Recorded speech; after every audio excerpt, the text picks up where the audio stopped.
So startup capital, how much do you need to start up?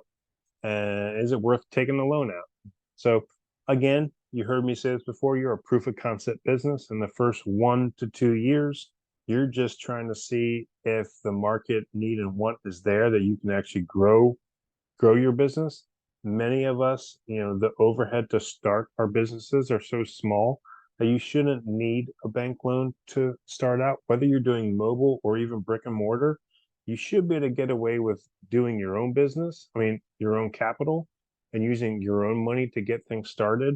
When I started, I took $3,000 of my own money. I negotiated the rent way down.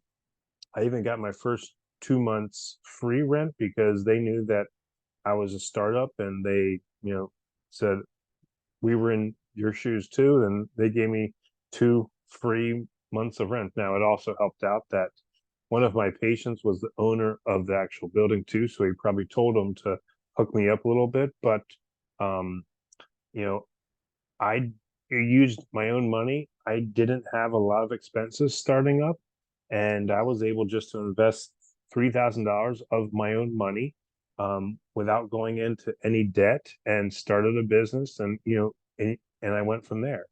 It's like most of us are going to be starting out small. We're not going to be jumping in and buying a building, and we're going to be starting out small by leasing spaces or starting out in a CrossFit gym or starting out mobile, or just leasing a space in an office building or even a medical practice. We're not going to have a lot of expenses.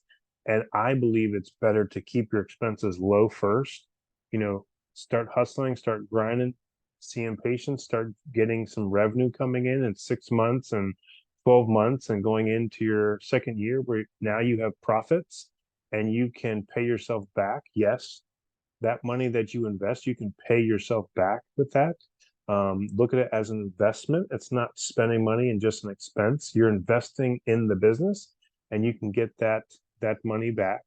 Um, but you should be you should not be going into debt or running things through a credit card or taking out a loan to get this started, especially if you're just a novice, you're just opening up a business. Most of us PTs have no business knowledge. You're in the infancy phase, not unless you have a extensive business knowledge and background and you're ready to, you know, hit the ground running with, maybe it's worth doing that with, really understanding the market and you have referral sources and you're ready to go. Maybe it's worth taking a business loan out for 50 or 100K and get all the nice equipment and all that stuff. Most of us are just starting out either mobile as a side hustle or just starting out in brick and mortar, just leasing a room or leasing a small space in a medical facility. So most of us don't need to start out in debt and we don't need a loan. We can use our own money.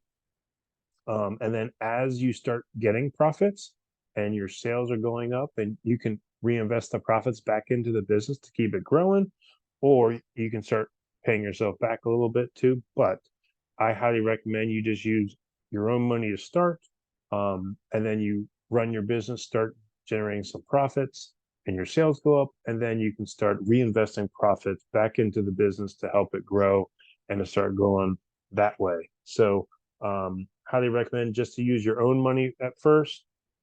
No need for actually going into the bank and getting loans out for this.